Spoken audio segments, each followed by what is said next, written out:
E se nós perguntarmos a essa pessoa, se nós chegarmos para ela e perguntarmos assim: você já ouviu falar na salvação eterna? Essa pessoa nos dirá: Deus já está no meu coração. O que é um grande engano? O que é um grande engano? Porque essa pessoa ainda não entregou realmente a sua vida a Cristo. E só Jesus Cristo é o Senhor e Salvador. É o Senhor da nossa salvação. Aquela pessoa pensa que está bem, mas ela vive distante de Deus. Ela está espiritualmente morta.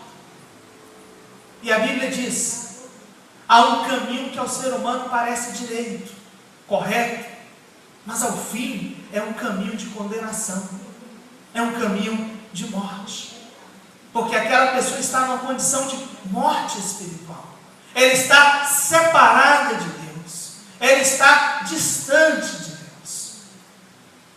Por isso, irmãs e irmãos, a Bíblia fala do ser humano como separado de Deus, e numa condição de morto espiritualmente. Separado e morto espiritualmente. Separação e morte espiritual. A condição de um ser humano sem Deus e sem Cristo é tal que ele não pode se salvar. Ele mesmo não pode providenciar a sua salvação. Está morto espiritualmente. Não pode reagir. Não pode trazer vida sobre si mesmo. Sobre si mesmo. Ela não pode fazer com o seu próprio esforço. Uma pessoa sem Deus não pode se salvar pelo seu próprio esforço, não pode, porque está na condição de morto espiritualmente, de separado de Deus. E aí, irmãos e irmãos, se esta condição de separação e morte continuar até o fim da vida, a consequência é uma só: a morte eterna. Separação, morte espiritual, conduz à morte eterna. Aquela pessoa então estará eternamente distante e separada de Deus. Em primeiro lugar, a condição de uma vida sem Cristo é de separação. Em segundo lugar, a condição de uma vida sem Cristo é de morto espiritualmente. De morte espiritual. Segundo ponto, irmãs e irmãos, qual é então o destino final de uma vida sem Cristo? Qual é então o destino final de uma vida sem Cristo? Isso para nós segue um caminho muito lógico. Por quê? Após a morte, vem o juízo. Após a morte, vem o juízo. Então aquela pessoa está separada de Deus, está numa condição de morte espiritual. Depois da morte, segue-se o juízo. À medida que o tempo passa e que a vida segue a condição do ser humano, tende a se consolidar. Ele vai se tornar cada vez mais distante de Deus e cada vez o seu estado de morte espiritual tende a agravar-se, porque o pecado cria raiz no coração e começa a gerar frutos. O salário do pecado é a morte. O pecado gera morte. Paulo e Tiago nos dizem essa mesma coisa. Então essa condição, se continuada até a morte, se perpetuada até a morte, só tem uma única consequência, que é a consequência da morte eterna. Depois da morte, segue-se o juízo. E aí, meu irmão e minha irmã, não importa se aquela pessoa se veste bem ou não, não importa se ela tem uma conta no banco ou não, não importa se é uma pessoa boa ou não. O que importa é se ela vive com Deus ou não. se ela entregou a sua vida a Cristo ou não. É isso que faz a diferença. Não é que Deus se afastou de nós, é que nós nos afastamos de Deus. Não é que Deus está distante de nós, é que nós nos distanciamos de Deus. Depois da morte, segue-se o juízo. E aí, cada pessoa dará conta de si mesma. Não adianta nessa hora confiarmos em ninguém, porque só existe um que pode nos salvar. Nessa hora não adianta a gente apelar para pai, para mãe, mas meu pai é crente, mas minha mãe serve a Jesus. Não adianta apelar para maridos, esposa, nem filhos e filhas. Cada pessoa dará conta de si mesma diante de Deus. Cada pessoa. O destino final de uma vida sem Cristo, após a morte, segue-se o juízo. E a sentença, irmãs e irmãos, é o lugar que nós mais tememos. É o inferno. Esse é o fim do caminho. Este é o fim do caminho. Nós não sabemos muito sobre este lugar, mas a gente sabe que lá haverá choro e ranger de dentes. Mas o pior desta condição de morte espiritual não é o sofrimento eterno, não é isso, mas é a eternidade separada de Deus. Olha que coisa! O pior deste lugar não é o sofrimento nem a dor, mas é estar eternamente separado de Deus. Isto é o pior desta condição de morte eterna. Às vezes eu fico pensando na capacidade que a gente tem de suportar a dor e o sofrimento. Uma enxaqueca, dor nos rins, a dor do parto, uma queimadura de 3º grau. Nós temos essa condição de suportar a dor e de nos regenerar. Mas só que a questão aqui é ainda pior. Porque enquanto aqui estamos, há oportunidade de nos encontrarmos com Deus. Só que após a morte, segue-se o juízo. Enquanto aqui estamos, podemos nos encontrar com Deus. Em qualquer lugar, em qualquer hora, nós podemos nos encontrar com Deus. Como diz o salmista, se vou para o meio do oceano, Deus está ali. Se cavo um buraco e vou para o fundo da terra, ali eu posso encontrar Deus. Se tomo asas e subo no mais alto céu, ali ainda posso encontrar Deus. Só que a condição de morte eterna é a eterna separação de Deus. É estar separado de Deus por toda a eternidade. Após a morte, irmã e irmão, segue-se o juízo. Segue-se o juízo. A condição de uma vida sem Deus é de separação, de morte espiritual. Após a morte, segue-se o juízo. A sentença do juízo é a eterna separação de Deus. Mas aí,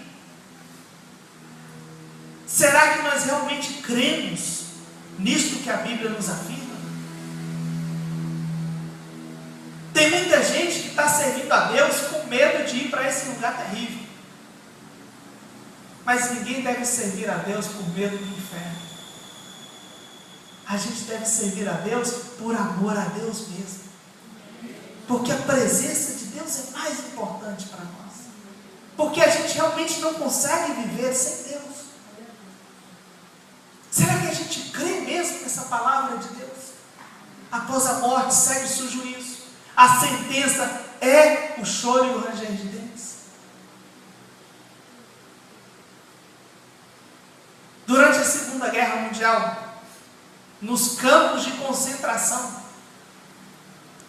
pessoas conheceram a Cristo e encontraram ali dentro a salvação. Se nós formos aos presídios que existem aqui em Pernambuco, aquela sociedade paralela ali dentro, que as pessoas chamam de um inferno na terra, o inferninho, mesmo ali dentro, alguém ainda pode encontrar a Cristo e ter a sua vida transformada.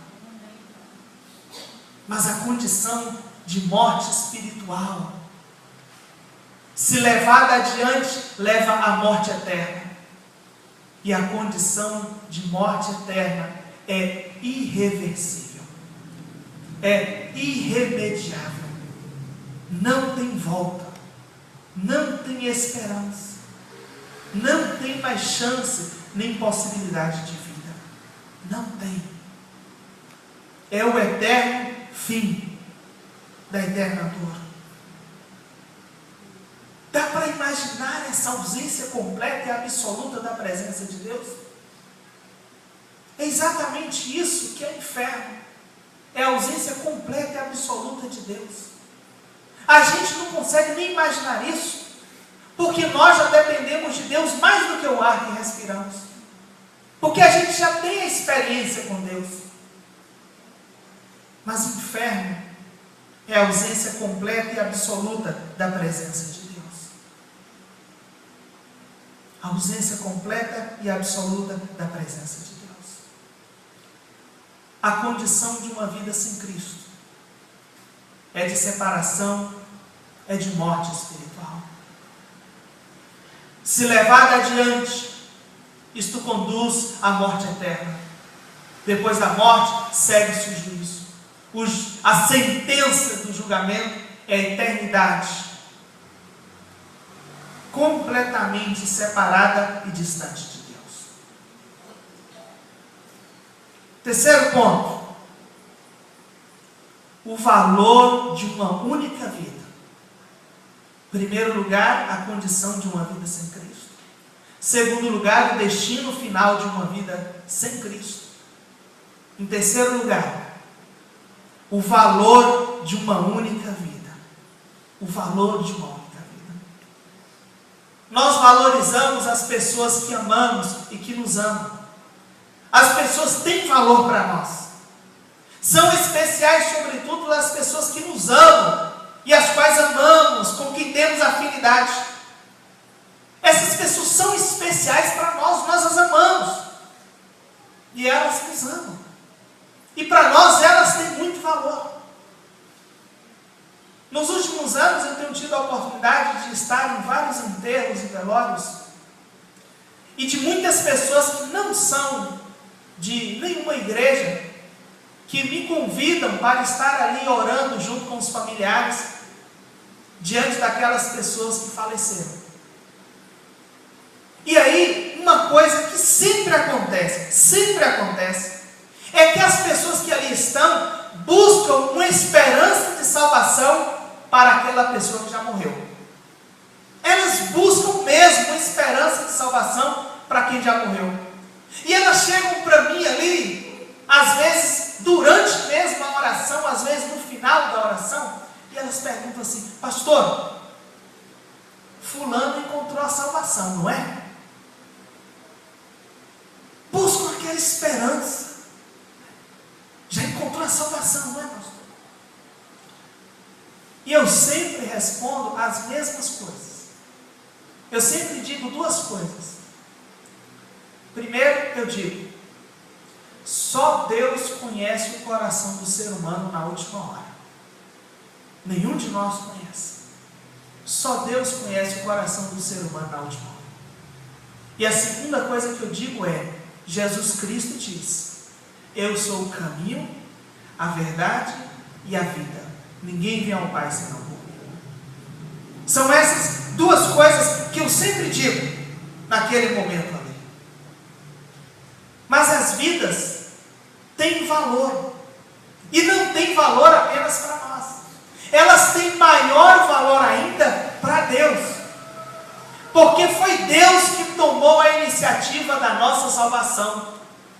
Foi Deus que tomou a iniciativa da nossa salvação. Deus deu o primeiro passo. Por causa da nossa completa perdição. Porque não temos condição de nos salvar por nosso próprio esforço. Foi que Deus veio em nossa direção e nos trouxe a oportunidade da salvação. Como nós lemos no texto da Bíblia, o primeiro que lemos na reflexão de hoje, tudo provém de Deus. Tudo provém de Deus. E Deus nos reconciliou consigo mesmo por meio de Cristo. E nos deu o ministério da reconciliação. A saber, meu irmão e minha irmã, Deus estava em Cristo, reconciliando consigo o mundo. Quando nós olhamos para Cristo, Deus estava ali, tomando a iniciativa de nos reconciliar, tomando a iniciativa de nos trazer vida, de nos trazer paz, de nos trazer esperança. Deus não estava contra Cristo. Preste bastante atenção nisso. Muita gente tem pregado isso aí fora, porque Deus estava contra Jesus. Jesus estava cumprindo o juízo de Deus. Mas não, Deus estava em Cristo, reconciliando consigo o mundo. Era Deus que estava ali. Era Deus. Deus tomou a iniciativa. Deus que tomou a iniciativa. João da Cruz, ele já dizia: se é verdade que o homem busca a Deus, muito mais verdade é que Deus busca o homem. Deus nos busca. Deus toma a iniciativa. E sabe por que Deus toma a iniciativa de nos salvar? Abra sua Bíblia em Romanos 5:8. Veja aí por que Deus tomou a iniciativa de nos salvar.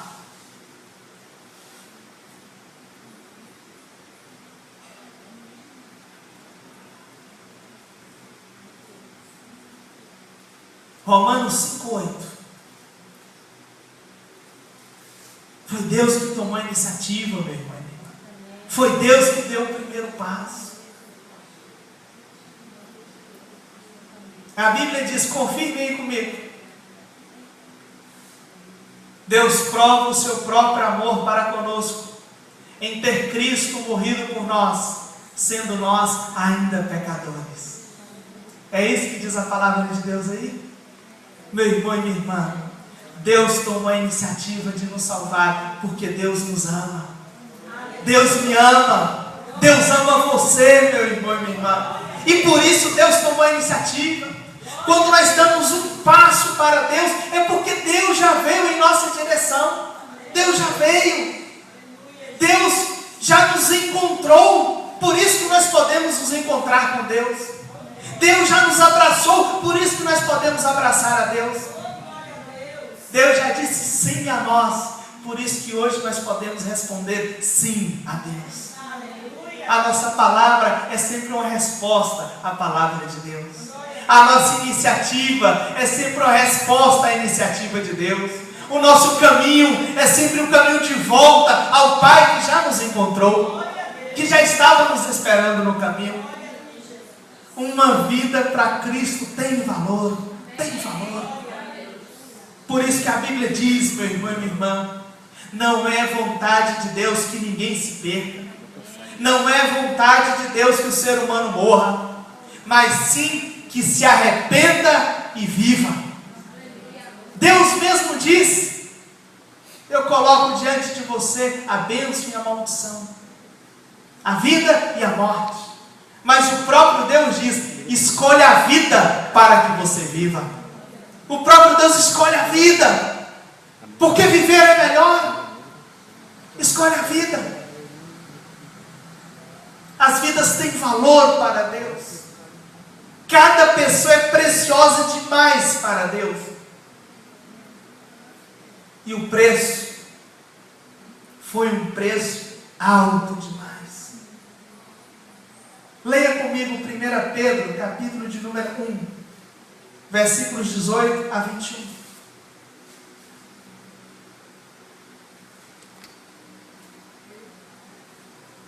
Veja o preço que uma vida tem para Deus.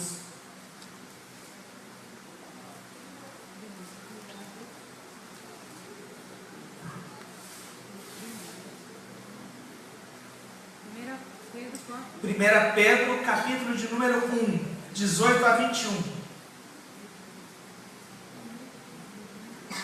Veja que coisa linda.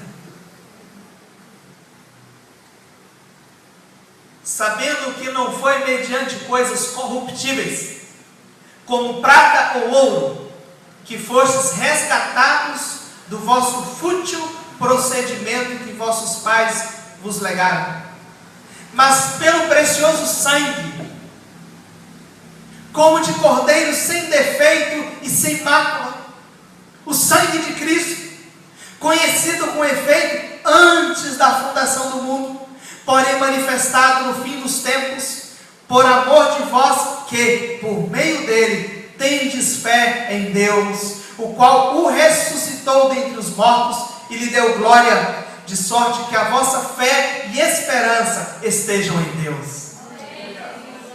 O valor é alto demais, é precioso demais, meu irmão e minha irmã.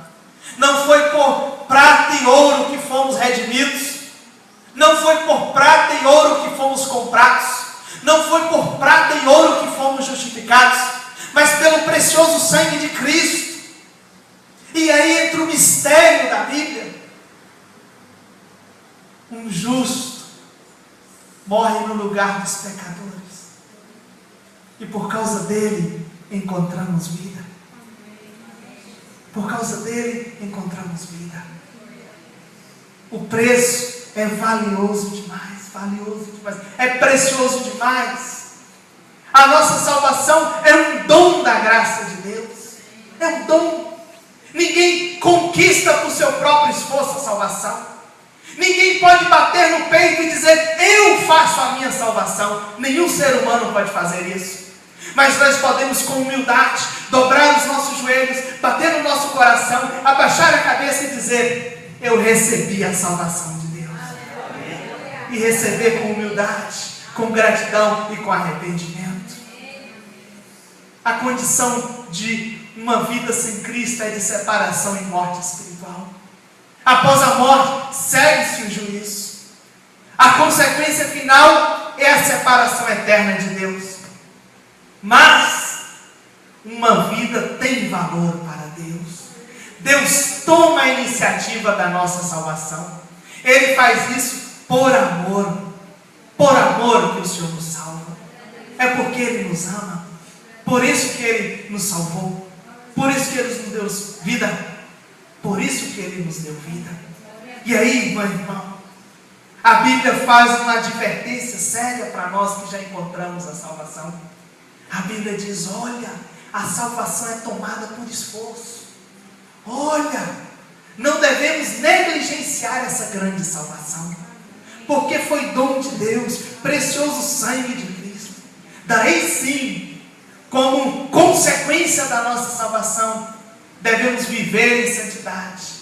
E na força do Espírito Santo, mediante a palavra de Deus, a oração e a vida em comunhão, nós devemos guardar e cuidar da nossa salvação.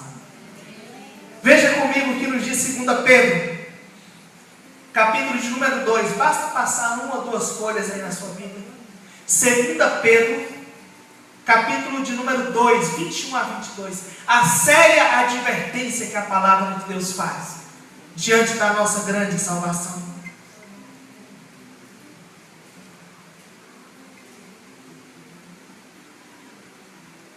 Olha que palavra dura, séria para nós. A Bíblia diz, pois melhor lhes fora nunca tivessem conhecido o caminho da justiça do que, após conhecê-lo, volverem para trás, apartando-se do santo mandamento que lhes fora dado. Com eles, ou seja, com aqueles que voltam, com aqueles que abandonam a fé, aconteceu o que diz certo adágio verdadeiro: o cão voltou ao seu próprio vômito, e a porca lavada voltou a revolver-se na lama. Olha que palavra que a Bíblia traz para nós. É uma palavra dura.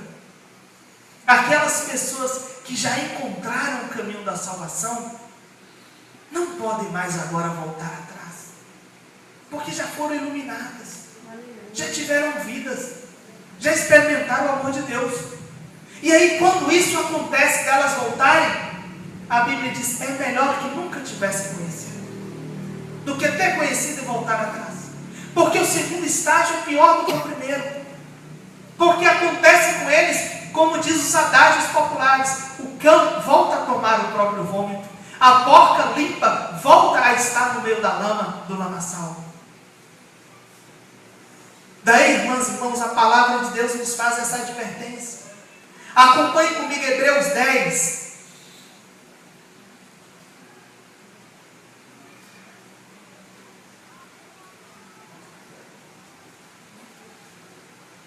Versículos 37, 38 e 39 de Hebreus. Diante de tamanha seriedade, nós devemos permanecer firmes e perseverantes no caminho da salvação. Olha o que a Bíblia diz. Você voltava só um pouquinho em suas páginas. Hebreus 10, 37 a 39.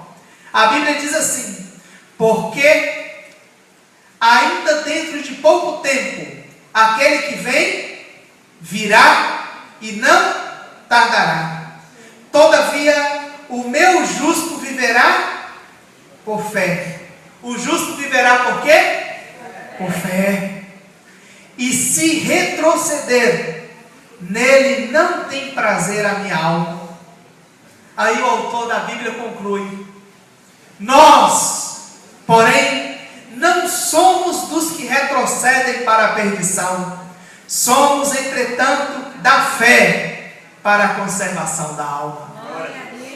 Meu irmão e minha irmã, aqueles que retrocedem trazem tristeza para o coração de Deus, porque voltaram atrás, porque abandonaram a grande salvação, o precioso sangue, não prata nem ouro, mas o precioso sangue.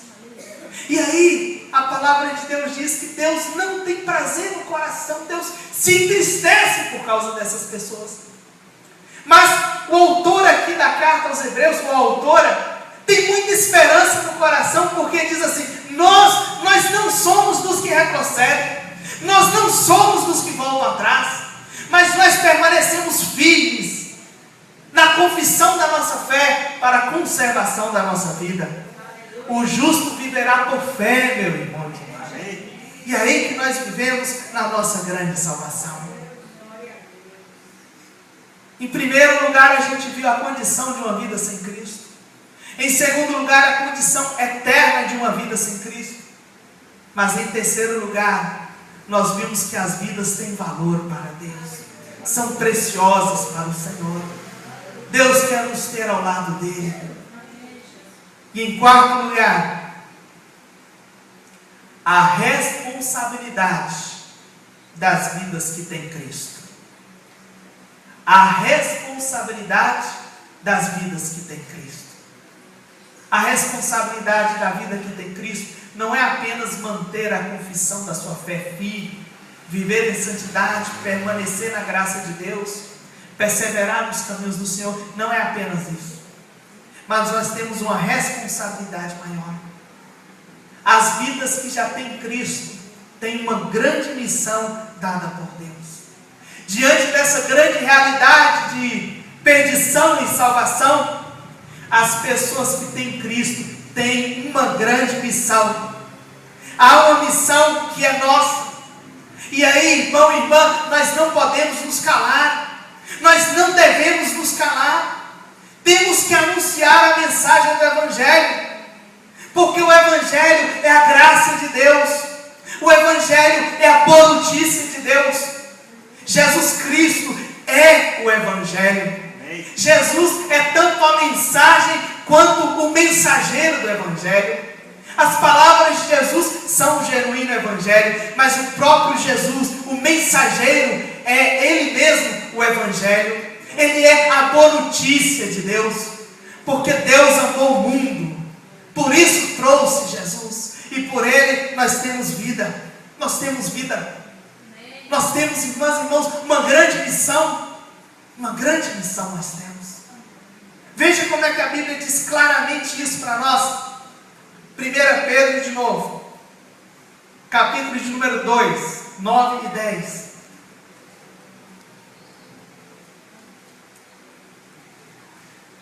1 Pedro, capítulo de número 2, versículos 9 e 10. fala de nós, daquelas que já estão em Cristo, que tem Cristo como rocha de salvação. Aleluia. Olha o que a Bíblia diz. 1 Pedro, capítulo 2, versículos 9 e 10. Vós, porém, sois raça eleita, sacerdócio real, nação santa, povo de propriedade exclusiva de Deus. Olha que coisa linda a Bíblia diz sobre nós. Nós somos muita coisa em Cristo, Aleluia. mas isso nos traz uma responsabilidade. Olha o que a Bíblia diz. Vocês são raça eleita, sacerdócio real, nação santa, povo de propriedade exclusiva de Deus. Olha o que a Bíblia diz. A fim de que proclameis as virtudes daquele que vos chamou das trevas para a sua maravilhosa luz. Nós temos uma missão. Nós que já encontramos a luz de Cristo brilhando, que já temos a luz de Cristo brilhando em nossos corações, em nossas mentes, nós temos que anunciar, proclamar as virtudes daquele que nos chamou das trevas para a sua maravilhosa luz. Nós, irmãos e irmãs, que não éramos povo, mas agora somos povo de Deus. Nós que não tínhamos misericórdia, mas agora alcançamos a misericórdia de Deus. Nós temos uma missão, é anunciar as virtudes de Deus, anunciar a mensagem do Evangelho. Essa é a nossa missão, meu irmão e minha irmã, e é também a nossa grande responsabilidade, anunciar a mensagem do Evangelho, dizer para as pessoas: esse caminho aí não é um bom caminho para você, mas existe um caminho de vida, existe um outro caminho que você pode andar. E para essa grande responsabilidade, essa grande missão, Deus nos deu o outro Consolador, o Espírito que procede do Pai e do Filho, porque a Bíblia diz: vocês receberão poder para ser minhas testemunhas. O Espírito de Deus que nos dá poder para testemunhar do amor de Deus, poder para sermos testemunhas da graça e da misericórdia de Deus. E nós precisamos realmente, irmão e irmã, do poder do Espírito Santo. Nós precisamos, porque é o Espírito Santo que convence do pecado, da justiça e do juízo. Meu irmão e minha irmã, não é a qualidade musical da nossa igreja que alcança os corações. A nossa qualidade musical é boa, mas não é isso que faz diferença. Não é a retórica das nossas palavras que alcança o coração. Nós até que falamos bem, mas o que faz diferença é o Espírito Santo agindo na vida das pessoas. É isso que faz diferença, porque é Ele que convence. É Ele que convence o ser humano do pecado, da justiça e do juízo. É o Espírito Santo. É o Espírito Santo que faz com que a semente produza fruto. A igreja só pode realizar a sua missão se for uma igreja cheia do Espírito Santo. Sem o Espírito Santo não existe missão da igreja, porque a igreja não pode responder ao chamado de Deus. A igreja só pode dizer sim ao chamado de Deus na força do Espírito Santo. E é exatamente na força do Espírito Santo que nós precisamos testemunhar do amor de Deus. Cada cristão, cada cristã e a igreja como um todo deve testemunhar do amor de Deus. O testemunho é em duas direções. Primeiro é o testemunho jurídico de Cristo. Segundo é o testemunho de vida, de uma vida que já vive com Cristo. O testemunho jurídico de Cristo é o testemunho da nossa fé, a defesa que nós fazemos do ministério de Cristo. Quando dizemos que Jesus Cristo, verdadeiro Deus, verdadeiro homem, é o nosso Senhor e Salvador. Este é o nosso testemunho jurídico de Cristo. Mas ao mesmo tempo, nós precisamos do testemunho de vida. acerca do amor de Deus. As nossas vidas precisam testemunhar do amor de Deus. Esse testemunho, ele é coerente. É um testemunho coerente. Nós pregamos aquilo que vivemos e passamos a viver aquilo que pregamos. De tal forma que existe coerência entre o que falamos e entre aquilo que vivemos. Este é o testemunho que a igreja precisa ter acerca do amor de Deus. A igreja precisa falar e viver aquilo que prega. A igreja precisa pregar com ousadia, com respeito e com amor, mas precisa viver aquilo que ela prega. A condição de uma vida sem Cristo é de separação, de morte espiritual. A condição final de uma vida sem Cristo é a morte eterna, é a eterna separação de Deus. Mas cada vida tem um valor para Deus. Deus nos ama, por isso tomou a iniciativa da nossa salvação. Cada pessoa que já tem uma salvação em Cristo tem uma missão, uma responsabilidade, que é anunciar o amor de Deus. E aí eu quero concluir, irmãs e irmãos, dizendo o seguinte: muitas pessoas estão perdidas. Muitas pessoas estão perdidas. Muitas mesmo. Elas não sabem que caminho seguir. E seguem caminhos errados, porque não conhecem o caminho certo. Muitas pessoas vivem na mentira. Elas acreditam na mentira como se fosse uma verdade. Muitas pessoas estão cegas. Elas têm olhos, mas não enxergam. Elas não conseguem ver. Muitas pessoas vivem na escuridão, ainda não viram a luz. Muitas pessoas vivem na ignorância, ainda não tiveram conhecimento da verdade. Muitas pessoas estão separadas de Deus, estão espiritualmente mortas e nem sequer percebem a condição em questão. E sabe qual é o pior disso tudo, meu irmão e minha irmã? É que essas pessoas morrem assim, perdidas, na mentira, cegas, na escuridão, na ignorância, separadas de Deus e espiritualmente mortas. Elas morrem nessa condição. E às vezes eu sinto que isso parece que não mexe conosco. A gente vê as pessoas caindo num precipício. Isso parece que não mexe conosco, que não nos incomoda. Parece que nós ficamos insensíveis demais, indiferentes demais à realidade que essas pessoas vivem. Parece que nós estamos satisfeitos e alegres com o nosso culto, com a nossa igreja. Parece que nós já achamos que já temos tudo porque temos Jesus e não precisamos fazer mais nada. Essa indiferença, esse comodismo, isso é o que mais me incomoda. Meu irmão e minha irmã, estas pessoas têm o direito de saber. Elas têm o direito de ouvir a mensagem do Evangelho. Elas têm o direito de dizer não, eu não quero o Evangelho. Elas têm direito de dizer não, mas elas têm o direito de ouvir o Evangelho. Elas têm direito de ouvir que existe comunhão, que existe verdade, que existe vida, que existe luz, que existe esperança. Elas têm o direito de saber.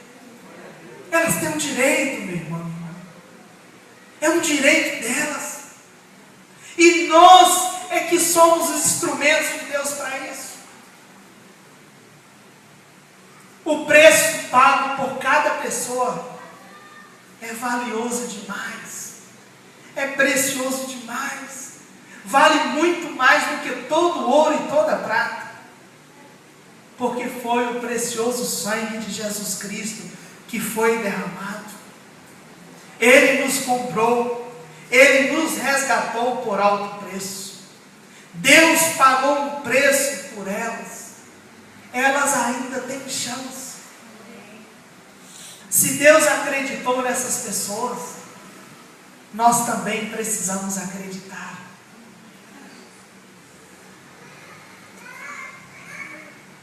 Se Deus nos perdoou, nós também precisamos perdoar.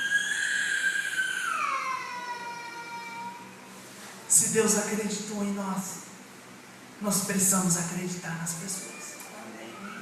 Se Deus nos perdoou, nós também precisamos perdoar. Nós também precisamos perdoar. Ninguém está acabado diante de Deus, meu irmão. Deus não tem uma lata de lixo, não tem. Deus não descarta ninguém. Deus é muito bom em reciclar vidas. Deus é muito bom nisso. Deus é muito bom nisso.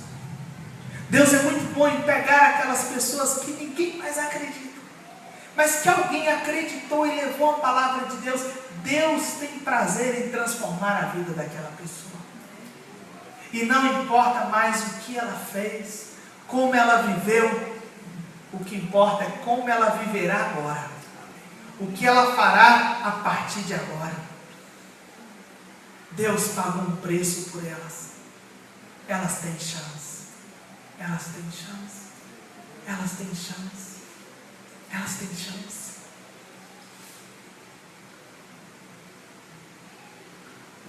Há um evangelho a anunciar e a viver. Nós somos o corpo de Cristo.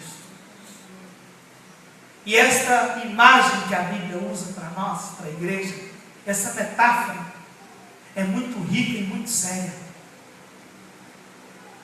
Se nós somos o corpo de Cristo, nós somos as mãos de Cristo. Nós somos os pés de Cristo. Em certo sentido, nós somos também a boca de Cristo. Porque no texto que nós lemos, a Bíblia diz: Deus anuncia por nosso intermédio. Deus traz uma palavra por nosso intermédio, através de nós. A palavra é: reconcilia-se com Deus. Nós somos o corpo de Cristo.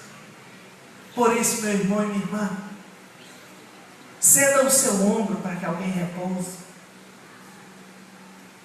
Estenda a sua mão para abençoar alguém, para chamar de volta. Empreste o seu ouvido para ouvir essas pessoas. Abra os seus lábios para abençoar estas vidas. Abra os seus lábios para abençoar. Você faz parte do corpo de Cristo. Cristo anuncia por seu intermédio. Por meio de você, Deus traz uma palavra. Reconcilie-se com Deus. Reconcilie-se com Deus agora. Como você se sentiria se a salvação da sua família dependesse de você? Como você se sentiria se a salvação do seu pai, da sua mãe, do seu irmão, da sua irmã, do seu filho, da sua filha, do seu marido, da sua esposa, como você se sentiria se a salvação dessas pessoas dependesse de você? Como é que você se sentiria? Como você se sentiria se você soubesse que a salvação dos seus colegas dependesse de você? Dos seus colegas de trabalho, dos seus colegas na escola, na faculdade. Como você se sentiria se a salvação dos seus vizinhos dependesse de você? Como você se sentiria?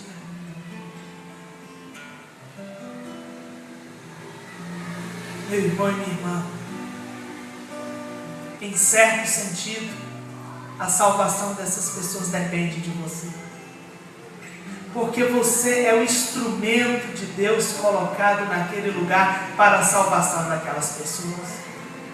É através do seu testemunho, das suas palavras e da sua vida, que essas pessoas encontrarão a salvação em Jesus Cristo. Nós estamos diante de um assunto muito sério. A eterna salvação de uma pessoa. A salvação que a gente começa a viver aqui. A vida na eternidade, a vida em plenitude. E você é o instrumento de Deus. Você é o instrumento de Deus. Você é o instrumento de Deus para a salvação dessas pessoas. Deus conta com você. Portanto, comece a orar por essas pessoas. As pessoas podem nem crer mais, mas você precisa acreditar. Comece a orar por essas pessoas. Comece a colocá-las como prioridade de oração na sua vida. Para um pouco de orar por você e comece a orar pela salvação dessas pessoas. E seja você mesmo, você mesma, testemunha do Evangelho de Cristo. Vivendo com Cristo e anunciando Cristo. Que Deus nos abençoe diante desse grande e imenso desafio que nós temos. O Espírito está conosco e a vontade de Deus para as nossas vidas. Amém. Eu convido você a ficar em pé, a adorar e a orar junto comigo. Vamos adorar e orar junto.